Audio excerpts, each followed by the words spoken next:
Breaking news చూస్తున్నారు. నగర TDP అభ్యర్థి గాలి భానుప్రకాష్ అత్యుత్సాహం ప్రదర్శించారు.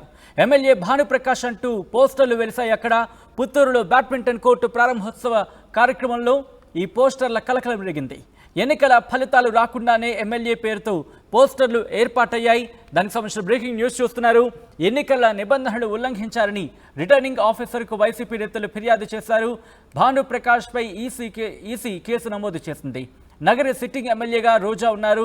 అయితే ప్రస్తుతం ఎమ్మెల్యే భానుప్రకాష్ అంటూ వెలిసిన ఈ పోస్టర్లకు సంబంధించి అక్కడ స్థానికంగా కలకలం రేగింది. ఒకసారి మీరు చూడొచ్చు. హార్టీ వెల్కమ్ శ్రీ గాలి భానుప్రకాష్ అంటూ కూడా ఆ పోస్టర్ని మనం చూడొచ్చు. గాలి భానుప్రకాష్ ఎమ్మెల్యే అంటూ మీరు చూడొచ్చు. ముఖ్యంగా అక్కడ స్పోర్ట్స్ క్లబ్ ప్రారంభోత్సవ కార్యక్రమంలో ఆ పోస్టర్లు కలకలం రేగాయి. దీంతో ఈసీకి ఫిర్యాదు చేశారు వైసీపీ నేతలు. దానికి సంబంధించిన ఆ బ్రేకింగ్ న్యూస్ చూస్తున్నారు. నగర టీడీపీ అభ్యర్థి అత్యుత్సాహం ప్రదర్శించారంటూ కూడా ఆ ఫిర్యాదులో పేర్కొన్నట్టుగా తెలుస్తోంది. అప్డేట్స్ తెలుసుకుందాం. మా ప్రతినిధి లోకేష్ అప్డేట్స్ అందించేందుకు సిద్ధంగా ఉన్నారు. లోకేష్, ముఖ్యంగా ఫిర్యాదులు ఎటువంటి అంశాలను పేర్కొన్నారు? ఈసీ ఆయనపై కేసు నమోదు చేసినట్టుగా తెలుస్తోంది. ఓవరాల్ అప్డేట్స్ ఏంటి? సచిన్, ఏదైతే చిత్తూరు జిల్లా నగర నియోజకవర్గానికి సంబంధించి ప్రస్తుతం ప్రాతినిధ్యం వహిస్తూ సిట్టింగ్ ఎమ్మెల్యేగా ఉన్నటువంటి మంత్రి రోజా ఇంకా ఎన్నికలు జరిగినటువంటి నేపథ్యంలోనే ఇటు పోలింగ్ ముగిసింది, ఇంకా కౌంటింగ్ ప్రక్రియ ఇంకా ఫోర్త్ వరకు కూడా పెండింగ్ లో ఉండేటువంటి పరిస్థితి. అయితే అప్పటికే కూడా ఆమె పైన ప్రత్యర్థిగా పోటీ చేసినటువంటి భానుప్రకాష్ కూటమి అభ్యర్థిగా కూడా అక్కడ పోటీలో ఉన్నారు. అయితే ఎన్నికలు ముగిసిన తర్వాత ఒక బ్యాడ్మింటన్ సంబంధించినటువంటి ఓ ప్లేస్ కి ఆయన ఓపెనింగ్ కి వెళ్ళినటువంటి పరిస్థితి ఉంది. ఆ బ్యాడ్మింటన్ కి ఓపెనింగ్ కి వెళ్ళినటువంటి నిర్వాహకులు ఎవరైతే ఉన్నారో ఆ భానుప్రకాష్ ని ముఖ్య అతిథిగా ఆహ్వానించడమే కాకుండా ఆ భానుప్రకాష్ ఎమ్మెల్యే నగిరి అంటూ కూడా వెలిసినటువంటి పోస్టర్లు తీవ్ర కలకలం రేపినటువంటి పరిస్థితి ఉంది. ఇంకా కౌంటింగ్ ముగియకుండానే ఎవరు విజయం అని తేలకుండానే ఇంత అత్యుత్సాహం ప్రదర్శించడం న్యాయం కాదంటూ కూడా వైఎస్ఆర్సీపీకి సంబంధించినటువంటి కొంతమంది రోజా వర్గీయులు ఈసీకి కంప్లైంట్ చేయడం జరిగింది. ఒక కంప్లైంట్ కాపీని కూడా వాళ్ళు సబ్మిట్ చేస్తూ ఆ ఫ్లెక్సీకి సంబంధించినటువంటి ఫోటోగ్రాఫ్స్ అదేవిధంగా వీడియోగ్రాఫ్స్ ను కూడా వాళ్ళు సబ్మిట్ చేయడంతో పాటు బ్యాడ్మింటన్ ఓపెనింగ్ వచ్చినటువంటి భానుప్రకాష్ విజువల్స్, ఇంకా బ్యాడ్మింటన్ ఆడుతున్నటువంటి విజువల్స్ ను కూడా సబ్మిట్ చేశారు.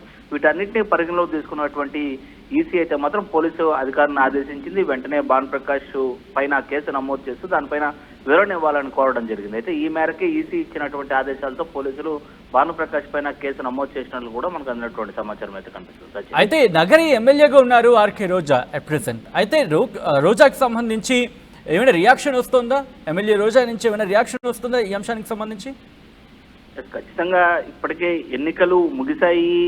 అయితే కౌంటింగ్ ఇంకా జరగనటువంటి పరిస్థితి, విజయ అపజయాలు ఎవరిది అని కూడా ఇంకా కౌంటింగ్ జరిగిన తర్వాతే రివీల్ అయ్యేటువంటి పరిస్థితుల నేపథ్యంలోనే ఇటు చెదురుమదురు ఘటనలు రాష్ట్ర వ్యాప్తంగా జరుగుతున్నటువంటి పరిస్థితుల్లో కొంతమంది అభ్యర్థులైతే మాత్రం తమకి ఎందుకు వచ్చినటువంటి తంట అని ఊరుకునేటువంటి పరిస్థితుల్లో ఉండేటువంటి పరిస్థితి. ఇప్పుడు కూడా భానుప్రకాష్ కి జరిగినటువంటి వెలిసిన పోస్టర్లు కూడా తన తప్పిదానికంటే కూడా అక్కడ ఏదైతే ఆహ్వానించినటువంటి వ్యక్తులు ఏర్పాటు చేసినటువంటి ఫ్లెక్సీల కారణంగానే అది తన మెడకు చుట్టుకున్నటువంటి పరిస్థితి. అదే రీతిలోనే రోజా కూడా స్పందించినటువంటి పరిస్థితి ఉంది. రోజాకు సంబంధించినటువంటి వర్గీయులు అయితే మాత్రం అంటే స్థానికంగా ఉండేటువంటి నేతలు ఆ ఫోటోలను అదేవిధంగా ఉన్నటువంటి ఆధారాలను తీసుకొని ఈసీకి కంప్లైంట్ ఇచ్చినటువంటి పరిస్థితి. అభ్యర్థుల విషయంలో అయితే మాత్రం ఎలాంటి స్పందన లేదనే చెప్పాలి. ఎందుకంటే ఫ్లెక్సీలు ఏర్పాటు చేసినటువంటి వ్యక్తులు వేరే సంబంధించినటువంటి వ్యక్తులు, అదేవిధంగా కంప్లైంట్ ఇచ్చినటువంటి వ్యక్తులు వర్గీయులు, వీళ్ళందరూ కూడా పార్టీ సానుభూతి పరులుగా చూసినప్పటికీ కూడా అభ్యర్థుల దగ్గర నుంచి కూడా ఎలాంటి స్పందన అయితే మాత్రం ఇంతవరకు రావట్లేదు. Sachin. Right Lokesh, thanks for the update. So మొత్తంగా అయితే మాత్రం నగరి టీడీపీ అభ్యర్థి గాలి భానుప్రకాష్ అత్యుత్సాహం ప్రదర్శించారనే మాట వినిపిస్తోంది. ఎమ్మెల్యే భానుప్రకాష్ అంటూ పోస్టర్లు వెలిశాయి. అక్కడ పుత్తూరులో బ్యాడ్మింటన్ కోర్టు ప్రారంభోత్సవ కార్యక్రమంలో పోస్టర్ల కలకలం రేగింది. ఎన్నికల ఫలితాలు రాకుండానే ఎమ్మెల్యే పేరుతో పోస్టర్లు ఏర్పాటయ్యాయి. ఎన్నికల నిబంధనలు ఉల్లంఘించారని రిటర్నింగ్ ఆఫీసర్కు వైసీపీ నేతలు ఫిర్యాదు చేశారు. భానుప్రకాష్పై ఎలక్షన్ కమిషన్ కు సంబంధించి ఫిర్యాదు చేయడంతో కేసు నమోదైంది. నగరి సిట్టింగ్ ఎమ్మెల్యేగా ఉన్నారు రోజా.